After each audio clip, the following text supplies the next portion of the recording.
Shalom saudaraku, apa kabar? Bisa dilewati bukan? Ya, sama Tuhan Yesus, apapun bisa kita lewati. Amin. Memasuki bulan kelima masa pandemi COVID yang nyaris melumpuhkan hampir seluruh aktivitas sosial kita dan juga aktivitas bergereja kita.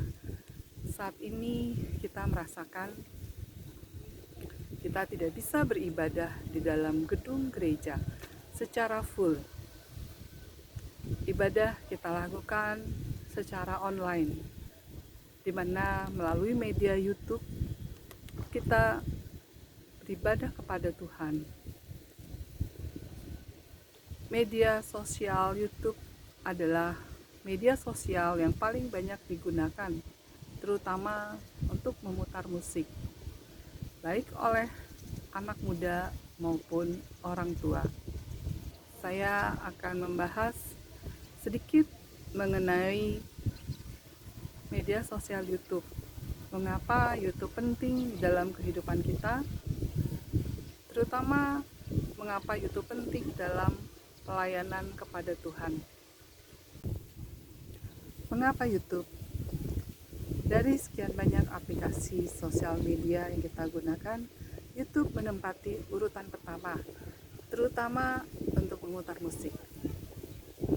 Saya rasa hampir semua kita berinteraksi menggunakan YouTube, terutama untuk mendengar musik, menyanyikan lagu, atau mendengarkan firman Tuhan, belajar kebenaran firman Tuhan dari pendeta tertentu, atau misalnya untuk belajar suatu hal tertentu.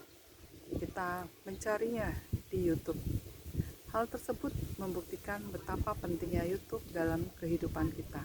YouTube juga menjangkau hampir semua umur dan semua kalangan.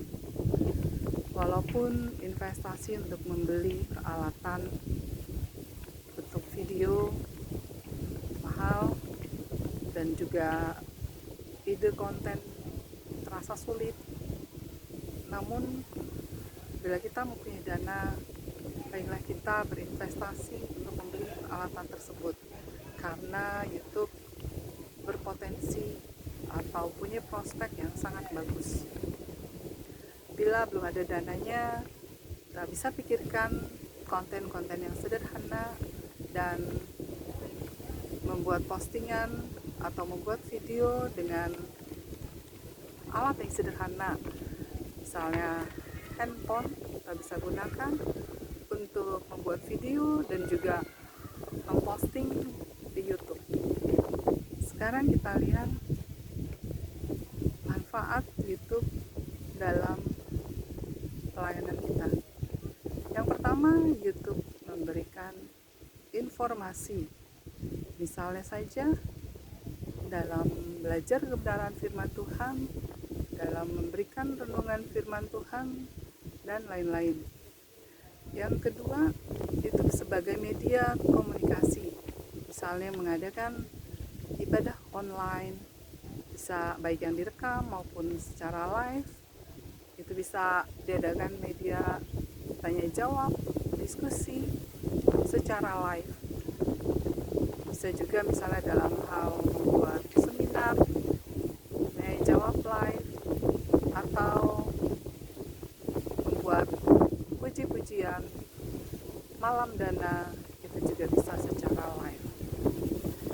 Yang ketiga, sebagai media penyimpanan atau arsip, YouTube bisa sebagai sarana untuk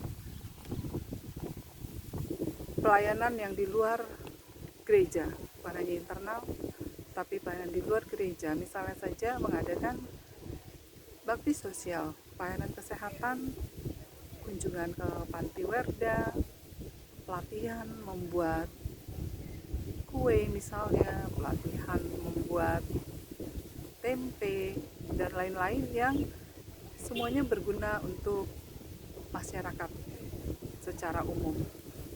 Yang keempat, sebagai media atau sebagai bentuk promosi, misalnya untuk memberikan pelayanan atau menunjang pelayanan di tempat-tempat terpencil, kita bisa menyokong mereka dengan mengunggah kegiatan mereka dalam mencari dana, ataupun launching sebuah lagu atau buku dan lain-lain. Demikianlah saudara, segelintir manfaat YouTube dalam pelayanan. Masih banyak kekurangan dan monggo ditambahkan di tengah banyaknya konten-konten YouTube yang tidak bermanfaat atau membawa dampak buruk bagi keluarga. Marilah kita memikirkan konten-konten yang membawa kita kepada kebenaran firman Tuhan yang mengubah kita, yang berkualitas tentu saja, sehingga makin banyak orang yang boleh mengenal Tuhan Yesus Kristus sebagai Tuhan dan Juru Selamat kita yang hidup. Kiranya Tuhan memberkati saudara dan kita semua. Amin.